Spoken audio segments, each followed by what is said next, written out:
हरिपुर नामक शहर में पप्पू का ढाबा नाम का एक मशहूर ढाबा था। ये ढाबा इतना मशहूर था कि आसपास के सभी लोग खाना खाने के लिए आते थे। उस ढाबे का खाना जो एक बार खा लेता तो उसका स्वाद भूल नहीं पाता। अगर कोई भी उस गांव में किसी भी काम से आता तो उस ढाबे का खाना खाए बगैर नहीं जाता। जितना ही वो ढाबा दिन पर दिन मशहूर होता जा रहा था, उतना ही उस ढाबे के मालिक का भी घमंड बढ़ता जा रहा था।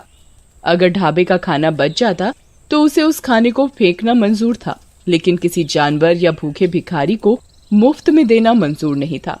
एक दिन की बात है, एक भिखारी उस ढाबे के पास से जा रहा था। वो काफी भूखा था।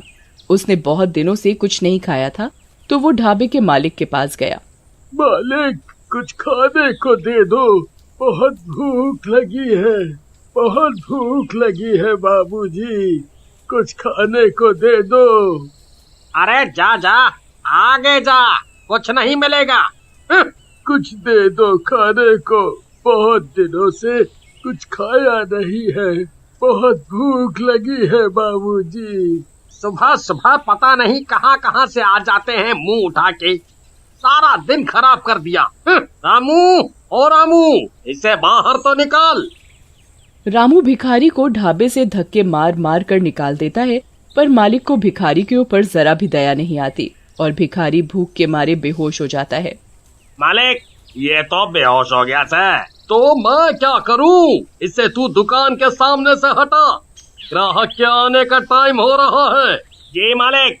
मालिक, मालिक, लगता है ये मर गया।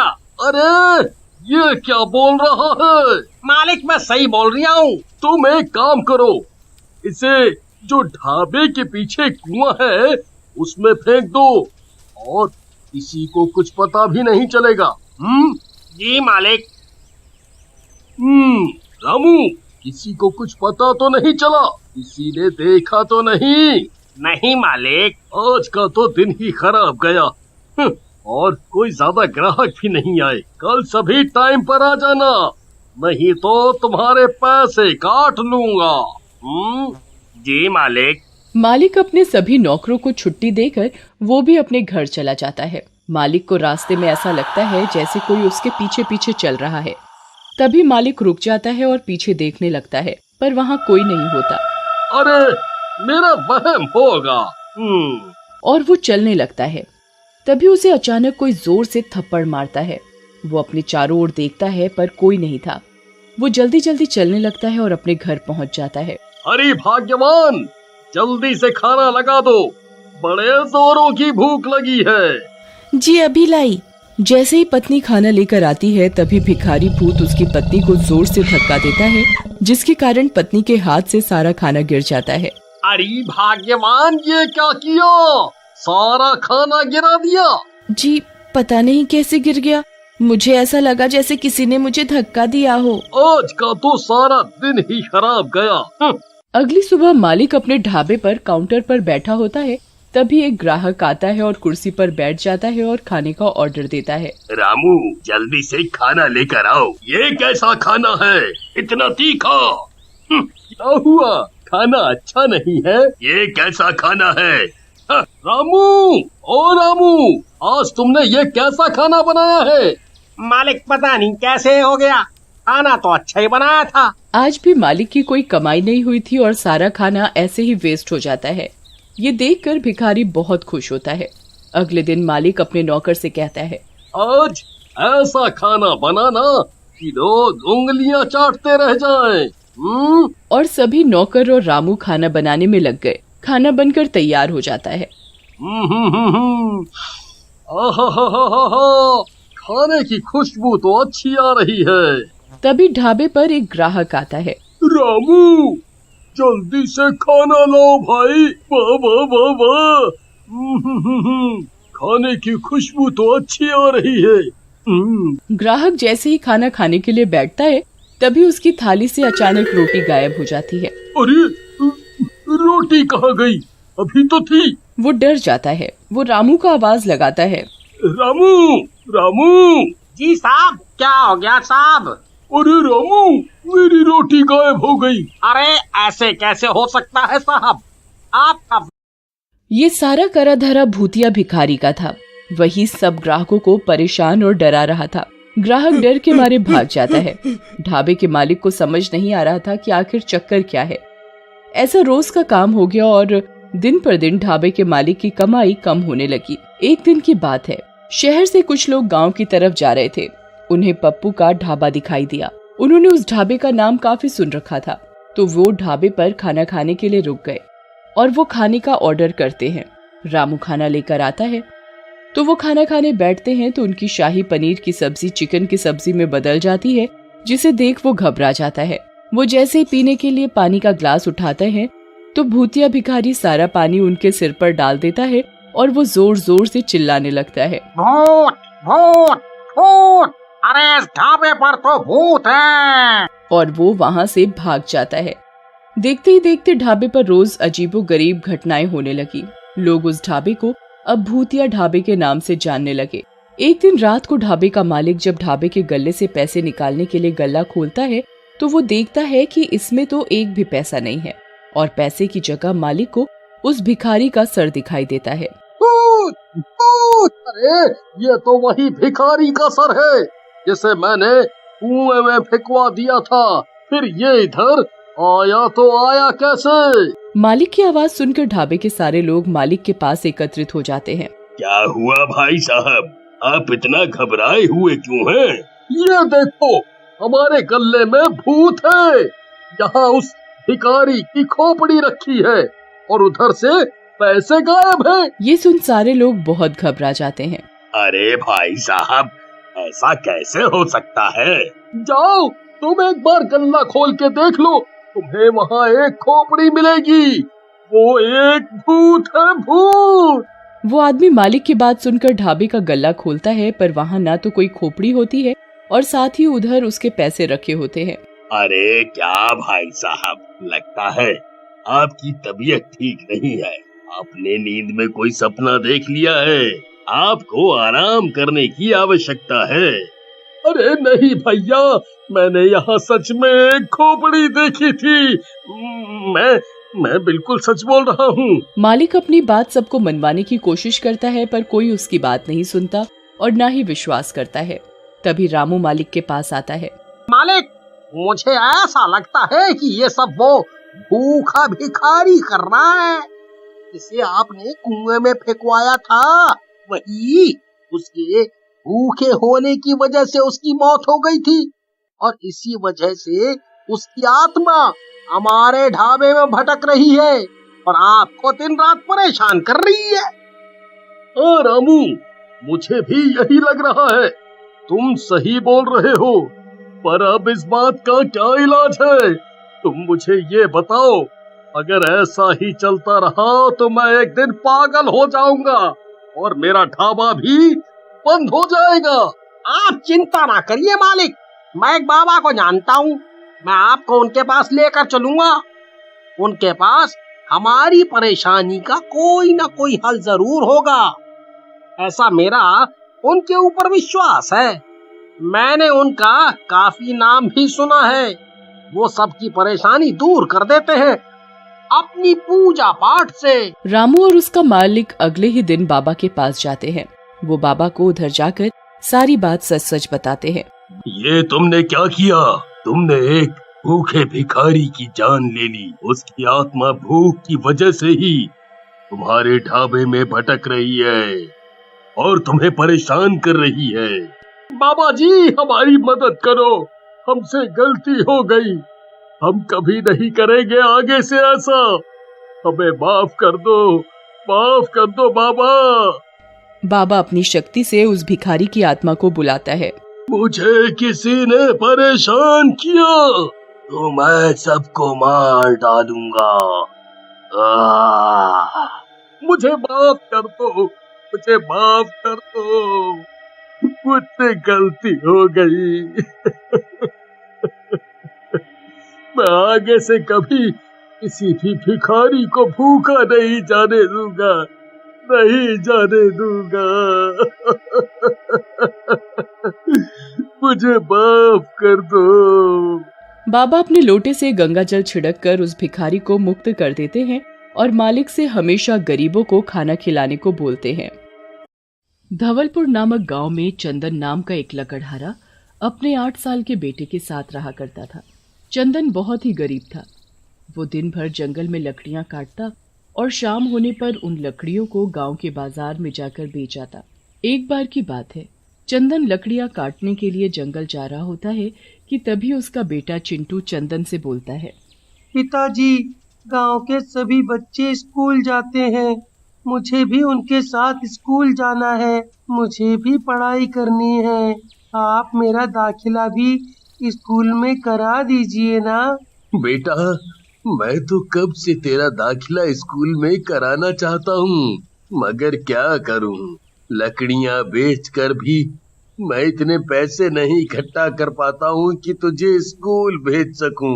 तो ठीक है, जब तक आप मेरा दाखिला स्कूल में नहीं करा देते, तब तक मैं आपके साथ जंगल जाकर लकड़ियाँ काटने में आपकी मदद करूँगा।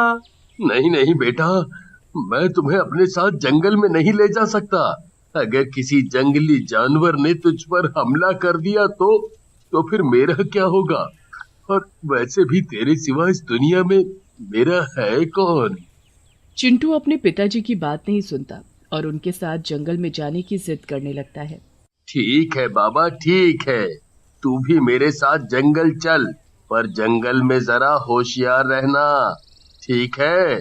ऐसे बोलकर चंदन अपने बेटे चिंटू को जंगल में अपने साथ ले चलता है और वहां जाकर चंदन लकड़ियां काटने लगता है। चिंटू लकड़ियां इकट्ठा करने में अपने पिताजी की मदद करता है। इस तरह से चिंटू भी रोज अपने पिताजी के साथ जंगल जाया करता और लकड़ियां काटने में उनकी मदद कराया करता। एक दिन जब चंदन जंगल में लकड़ियां काट रहा होता है तो वो अपने बेटे चिंटू से बोलता है, बेटा चिंटू, आज बहुत धूप है, ऐसा करो तुम उस पेड़ के नीचे जाकर बैठ जाओ, मैं भी जल्दी से लकड़ियां काट लेता हूँ। चिंटू सामने वाले पेड़ के नीचे जाकर बैठ जाता है और एक लकड़ी के टुकड़े से मिट्टी में गड्ढा खोदने लगता है। तभी उस गड्ढे में से एक सोने का सिक्का मिलता है, जिसे वो अपने पिताजी को दिखाता है। फिर चंदन उसी गड्ढे को और गहरा करने लगता है तो उसे उसमें से कुछ और सोने के सिक्के मिलते हैं। अरे वाह पिताजी, हमारे तो मजे आ गए, देखो तो ये सोने के सिक्के कैसे चमचमा रहे हैं। फिर चंदन और चिंटू सिक्के लेकर घर आ जाते हैं और उन सिक्कों को बेचकर वो भी अमीर हो जाते हैं। पिताजी, अब तो हम बहुत पैसे वाले हो गए हैं, अब तो आपको जंगल जाकर लकड़ियाँ काटने की भी जरूरत नहीं है। नहीं बेटा, मैं एक लकड़हारा हूँ और मैं लकड़ियाँ काटना नहीं छोड़ सकता। ऐसे बोलकर चंदन और चिंटू दोनों लकड़ियां काटने जंगल जाते हैं।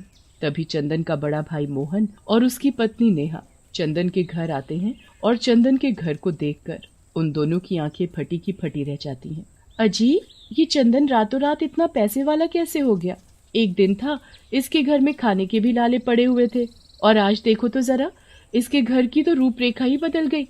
अरे जरा जाकर पूछो तो सही उससे कि आखिर ये चमत्कार हुआ तो हुआ कैसे? अरे भाग्यवान, ऐसे बोल रही हो जैसे मैं उससे पूछूंगा और वो सब मुझे बता देगा, हैं?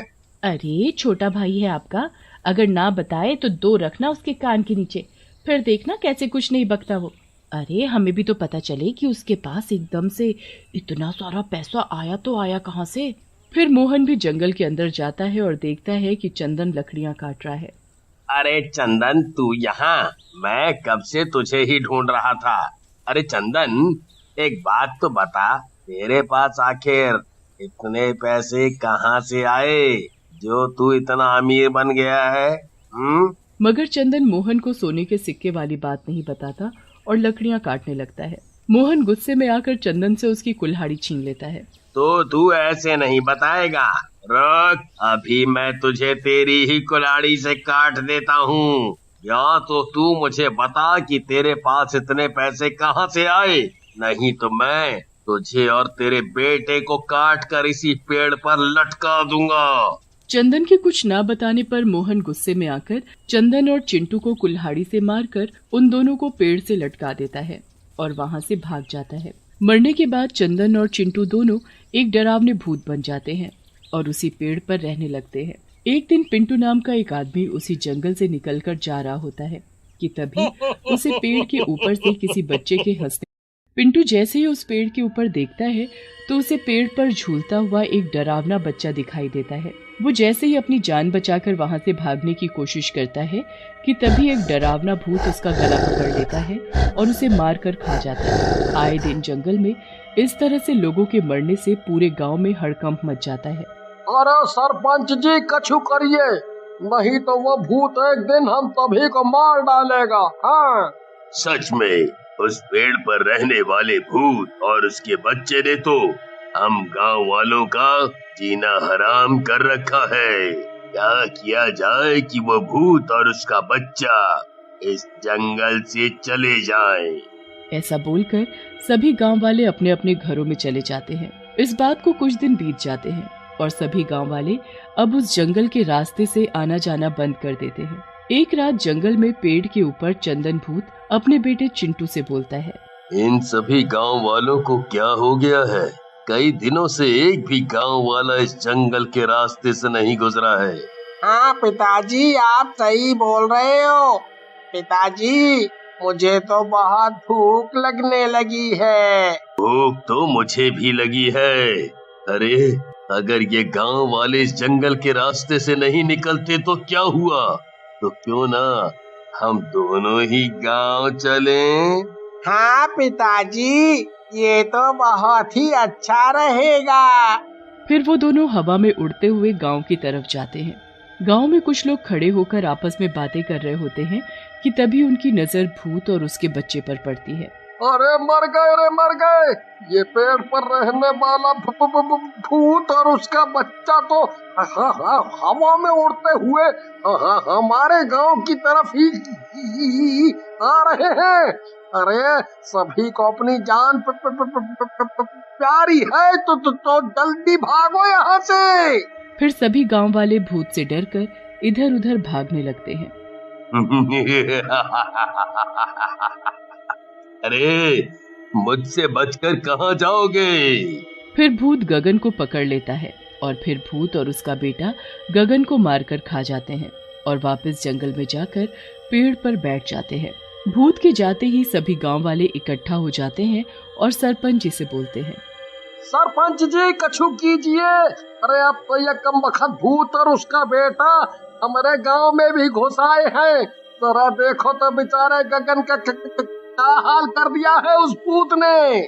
इस भूत और उसके बच्चे को उस पेड़ से भगाना हम आम आदमियों के बस की बात नहीं है। मैं एक तांत्रिक बाबा को जानता हूँ, अब तो वही हमारी मदद कर सकते हैं। फिर सरपंच जी तांत्रिक बाबा को बुलवाते हैं और उन्हें सारी बात बताते हैं। फिर सरपंच जी गांव के कुछ लोगों को और तांत्रिक बाबा को जंगल के अंदर ले जाते हैं। यही है वो पेड़ जिस पर भूत और उसका बच्चा रहता है। तांत्रिक बाबा मंत्रों की ताकत से भूत और उसके बच्चे को बुलाता है। अच्छा, वो ही है वो भूत जिसने गांव वालों का जीना हराम कर रखा है। फिर तांत्रिक बाबा मंत्र पढ़ना शुरू करते हैं और अपने झोले से भभूत निकालकर भूत पर फेंकते हैं। अरे ओ तांत्रिक, ये क्या कर रहा है तू? लगता है तुझे अपनी जान प्यारी नहीं है, जो तू यहाँ मरने के लिए चला आया है। सीधे तरीके से इस पेड़ को छोड़कर यहाँ से दूर कहीं और चला जा, नहीं तो अच्छा नहीं होगा तेरे लिए। नहीं तो मैं तुझे इस भभूत से अभी के अभी भस्म कर दूंगा। नहीं नहीं, हमें भस्म मत करना, हम इस पेड़ को छोड़कर कहीं नहीं जा सकते। मगर क्यों नहीं जा सकते? ऐसा क्या हुआ है तुम्हारे साथ जो तुम इस पेड़ को नहीं छोड़ सकते? फिर भूत तांत्रिक बाबा को सारी बात बताता है। तो तुम वो लकड़हारे चंदन और चिंटू हो। हे भगवान, तुम्हारे बड़े भाई ने तुम दोनों को मारकर इसी पेड़ से लटका दिया था। ये तो बहुत ही बुरा किया उसने तुम दोनों के साथ। मैं तुमसे वादा करता हूँ कि मैं उस मोहन को फांसी की सजा जरूर दिलाऊंगा। फिर उसी दिन सरपंच जी मोहन को उसके घर से पकड़कर ले आते हैं और मोहन को अपने भाई और उसके बेटे को मारने के जुर्म में फांसी दे देते हैं। भूत भी अपने किए वादे के अनुसार उस पेड़ को हमेशा हमेशा के लिए छोड़कर अपने बेटे के साथ कहीं दूर चला जाता है।